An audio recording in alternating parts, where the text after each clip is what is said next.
అందరికీ shalom. Grace gospel ministries వారి అనుదిన వాక్య ధ్యానంలో ఈరోజు లేవి కాండము 11వ అధ్యాయము 13వ వచనం నుంచి ధ్యానించుకుంటాం. ఒక పల్లవి పాడి. శ్రమలు యేషువను చుట్టుకొని శత్రుమూకనిను చుట్టగను. శ్రమలు యేషువను చుట్టుకొని శత్రుమూకనిను బట్టగను. శాంతముతో శరణును వేడిన గెత్సేమనే ప్రార్థన నేర్పుమయా. శాంతముతో శరణును వేడిన గెత్సేమనే ప్రార్థన నేర్పుమయా. ప్రార్థన వినిడి పావనుడా, ప్రార్థన మాకు నేర్పుమయా. ప్రార్థన వినిడి పావనుడా, ప్రార్థన మాకు నేర్పుమయా. నిన్నటి దినమున జంతువులలో జలచరములలో పవిత్రమైనవేవి అపవిత్రమైనవేవి వాటిని గురించి ధ్యానించాము. ఈ దినమున పక్షులలో పవిత్రమైనవేవి అపవిత్రమైనవేవి అనే విషయాలను తెలుసుకుందాం.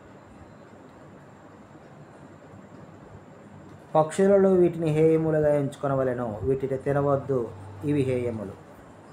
పక్షిరాజు, పెద్ద బోరువ, కౌంచు పక్షి, గద్ద, తెల్ల గద్ద, ప్రతి విధమైన గద్ద, ప్రతి విధమైన కాకి, నిప్పుకోడి, కపిరిగాడు, కోకిల, ప్రతి విధమైన డేగ, పైగిడి కంటే, చెరువు కాకి, గుడ్లగూబ, హంస, గోడబాతు, నల్లబోరువ, సంకుబుడ్డి కొంగ, ప్రతి విధమైన కొంగ,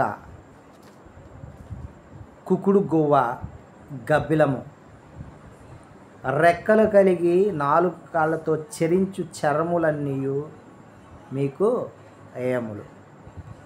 అయితే 4 కాళ్ళతో చెరించుచు నేల గంతులు వేయుటకు కాళ్ళ మీద తొడలు గల పురుగులన్నీ తినవచ్చు. నేత మిడత కానీ, చిన్న మిడత కానీ, ఆకు మిడత కానీ, మిడతలలో ప్రతి విధమైనది తినవచ్చును. 4 కాళ్ళు గల పురుగులన్నీ మీకు హేయములు. వాటి వలన మీరు అపవిత్రులగుదురు. వాటి కళేబరములను ముట్టిన ప్రతివాడు సాయంకాలం వరకు అపవిత్రుడగును. వాటి కళేబరములలో కొంచెమైనను మోసిన ప్రతివాడు తన బట్టలు ఉదుకుకొని సాయంకాలం వరకు అపవిత్రుడగును. 2 డెక్కలు గల జంతువులన్నిటిలో విడిగా చీలిన డెక్కలు లేకయు నెమరు వేకయు నుండినవి మీకు అపవిత్రములు. వాటి కళేబరములను ముట్టిన ప్రతివాడు అపవిత్రుడగును.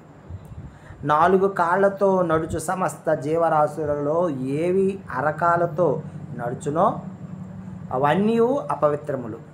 వాటి కళేబరములను ముట్టిన ప్రతివాడు సాయంకాలము వరకు అపవిత్రుడగును. వాటి కళేబరమును మోసిన ప్రతివాడు తన బట్టలు ఉదుకుకొని సాయంకాలము వరకు అపవిత్రుడగును. అవి మీకు అపవిత్రమైనవి. ప్రియమైన సహోదరి సహోదరులారా, ఇవి పక్షులలోని పురుగులలోని పవిత్రమైనవి అపవిత్రమైనవిగా మనకు తెలియబడుతున్నది. ఆమేన్.